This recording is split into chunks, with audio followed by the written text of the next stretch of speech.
Out in June of last year, and I initially thought we'd go out and play a couple key markets, you know, New York, LA, Chicago, Rio, Sao Paulo, Tokyo, London, and then, you know, that would be it. And to all of our surprise, the record took off, and it's done really well. A year later, we're still touring, so I want to thank you guys for that, because you're a big part of that. So thank you very much.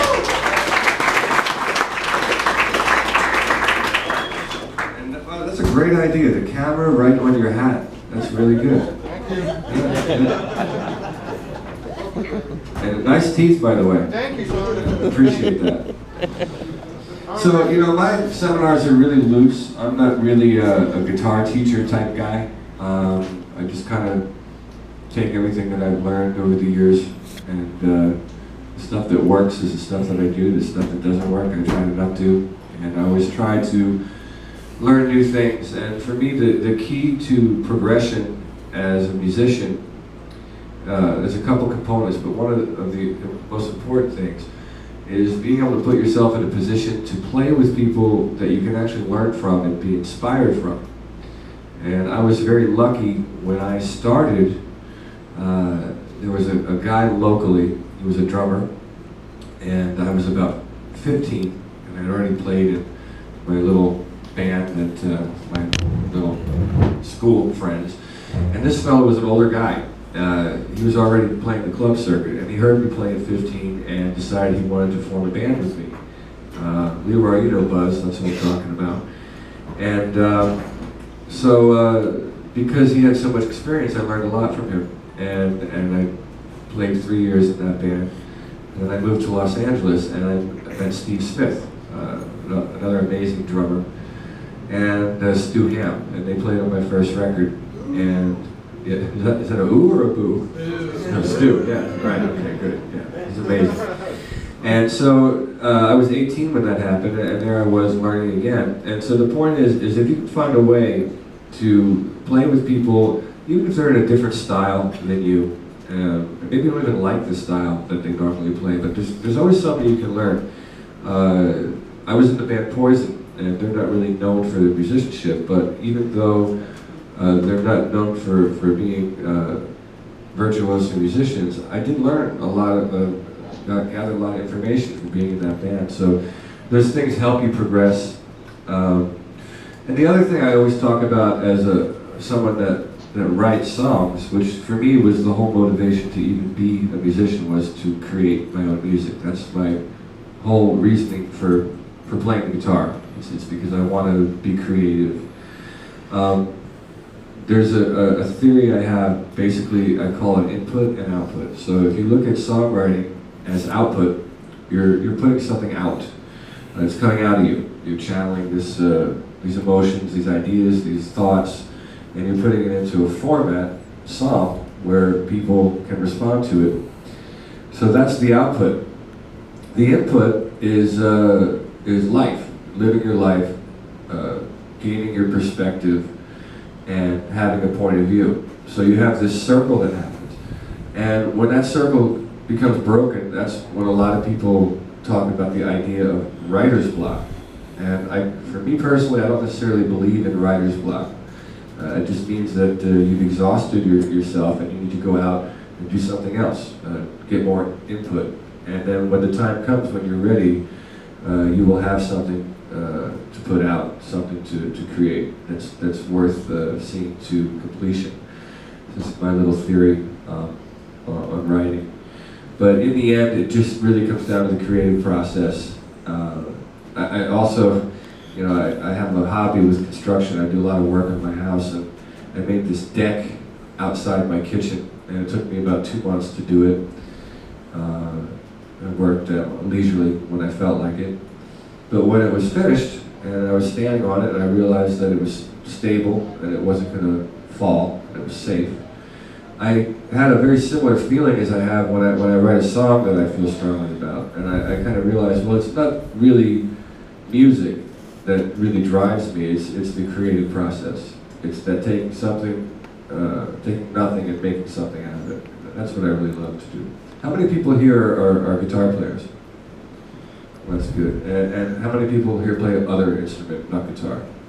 Or both? And how many people here are into songwriting? Good. That's great. And how much of this information did you find completely useless? So anyway, I'm going to stop talking. I'm going to introduce my friends up here. These are the guys that I trust to travel around the world with me and play my music. We're leaving for Europe in September. I've got a new record coming out. It's actually a retrospective called The Essential Richie Kotzen, and it's basically an album that features songs that I thought were very significant to my career as far as my development as an artist.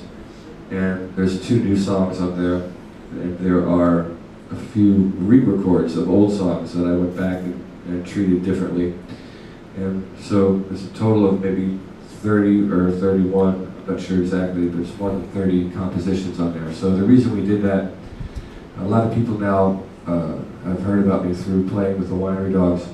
And I have people come up to me and say, I want to get into your music, but I don't know what record to buy because there's too many. And so the record label decided, what? Yeah, there you go. The record label decided to put together this compilation. So now when someone asks me what record to buy, where do I start? They have a starting point, and that's what that is. So we're going to go out and tour to support that. We're going to go to Europe, we're going to South America, and then we're going to do a month in the United States. So hopefully you guys can see us then. But let me introduce my band. This is Dylan Wilson on bass.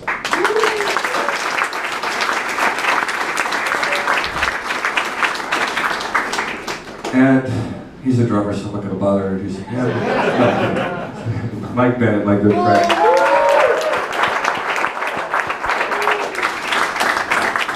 I'm sorry, I made it easy. Anyways, anybody have any questions about anything before we play a number for you? Yeah, already? I'm going to kick it off with some questions. I'll take like 4 or 5, and then we'll play, and then we'll do more questions. Yeah. Specifically, what you spoke of with the creative process and not seeing what you do, like the other provider a lot. Do you ever get frustrated when it's not coming and like having like the anticipation? I heard you speak about Ocho and creativity and the moment. What I find is like I want to write and then sometimes it does not happen. And I have many other creative outlets that I have that can go to. Sure. But when I want to do music, it's like, oh, it's not time. Well, there's a caveat to what I said, because there is an element of breaking through a wall, so to speak. So for someone like me that, we're talking about having 20 or so records out, I've written songs that I've actually forgot that I wrote, like people come up and say, oh, you should play that song, what's that? Like, oh.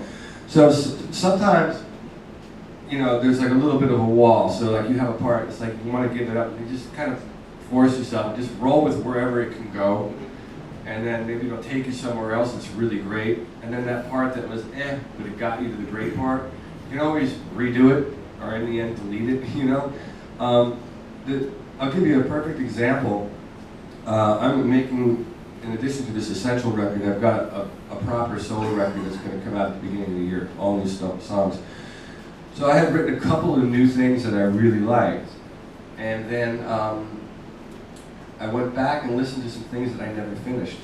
And I found 3 or 4 songs that I wrote 10 years ago and recorded but never finished for whatever reason. One of them I could never come up with lyrics for. Had the melody and everything, I just couldn't write the lyrics. It was going to be on my record Get Up, which came out in 2004, but I never finished it. Well, now I finished it somehow. So 10 years later, I listened to it, and I'm like, oh, I can sing this. It makes sense.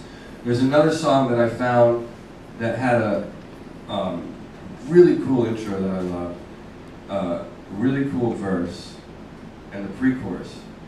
But the chorus was horrible. And that sat on my hard drive for probably 10 years. And I found it, and I replayed a lot of stuff, kept some of the stuff. I kept the lead vocal in one section of the song, replaced other things, wrote a brand new chorus, and for weeks I messed around with this song in the studio, more on a production level. And then finally it all clicked. And now I have this song that's like this hybrid of a brand new chorus, an old verse. Lyrically it's all brand new, you know what I mean? except for that one vocal that I kept, because that still made sense with what I was saying. So I mean, there's people talk about formulas. There's formulas in pop music because there's a structure that you're trying to fit into a demographic that you have to kind of follow. It's like a blueprint. There's no real formula to how you get there, you know.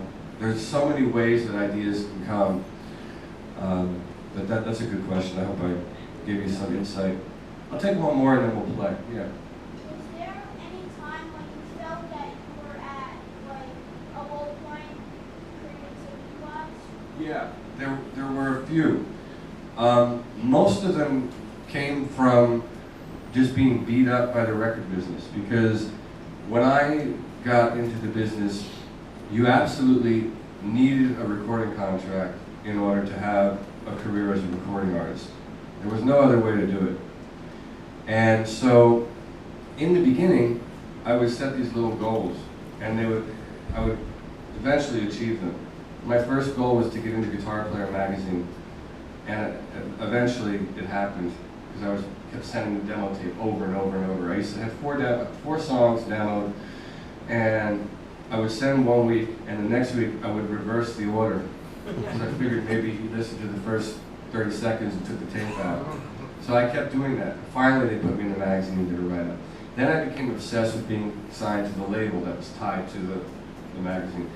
And so I kept sending songs, and then I got signed. So all these little things happened, and then suddenly it stopped for whatever reason. I just couldn't achieve anything. So that was kind of a dark period through the mid-90s. It was very frustrating. And the internet came along, and I was able to put my music out without a record label, so my career started to come up again. And that created a situation where I could go and tour. You know, it's after time, now at this point, none of that stuff really bothers me, because over the years I've found out the motivation. When I was very young, the motivation was to get out of Burnsboro, Pennsylvania, and get known as a guitar player. Then the motivation changed to, you know, getting a major record deal, and then everything changed. But once I stopped making the motivation outside goals and realized, well, why am I doing music? It's a creative outlet. It's something that's like a therapy, almost. So once I adjusted to the attitude, the only reason I should do this is if I like it and I enjoy it. And then if everything else comes with it, if I make money and survive from it, or if people recognize it, all that exterior stuff that people tend to put as important, I got rid of all that and just focused on the music and doing the music that I wanted to do. So I had offers to join bands. I didn't join any bands. So from when I left Mr. Big until actually now, my attitude was I'm only doing what I want. Period, no matter what the circumstance. And once I did that, I think my songwriting improved, my mental state improved, and ironically enough, some cool opportunities started to happen without me even thinking about it. Like in 2006, I opened for the Stones. There was I wasn't thinking about that, that wasn't a goal, that just suddenly appeared. And then with the Winery Dogs, out of nowhere, Mike Portnoy was on the phone with me, wants to do this band. I hadn't been in a band, it was 10 years or 11 years. Never thought of a band. So we get together and jam, and now suddenly, you know, people love the band, and it's been great. So I think if you think about yourself inside, what makes you happy, not what you think might make you happy. Like you might think having a platinum record would make you happy. That's not what I mean. It's like what really makes you feel good. For me, it was building my deck or writing a cool song that, yeah, that's what I heard in my head. Now it's coming out of the speakers. That's the end game for me, is that fulfillment. Anything else that happens is a bonus. So we're going to play a little bit because these guys are sitting here listening to me babble.